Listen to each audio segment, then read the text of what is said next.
Welcome to Man Does Tech, where I solve the problems you didn't even know you had. You're starting now? Lift the Audi A3 and support it safely on rated stands. Once done, chalk wheels. Disconnect the battery negative terminal to prevent shorts while you work near the starter and sensors.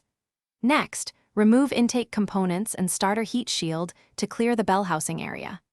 Drain the gearbox fluid into a labeled container so you can reuse or inspect it. Make sure to catch the drain plug and flange bolts in a magnetic tray for fast reassembly. You'll now separate the drivetrain, remove front wheels and unclip ABS sensor connectors. Pry the CV joints free from the hubs and slide the half shafts out of the gearbox carefully to avoid tearing boots. Support the gearbox firmly with a transmission jack, maintain level as you lower. Unbolt the engine-to-box mount and the crossmember securing the unit. While lowering slightly, detach wiring harnesses, selector cables, speedometer link, and clutch hydraulic line if manual. Take photos of each connection so you can restore routing precisely. You're at removal. With the jack steady, lower the gearbox while checking for caught wires or mount brackets.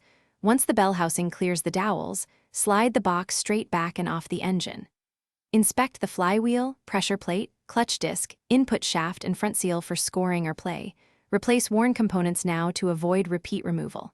When reinstalling, align input shaft, torque bell housing bolts to spec, and refill the gearbox to the correct level. If you get noise or leaks, recheck seal seating and torque. Thanks for watching. If you found this helpful, don't forget to like and subscribe.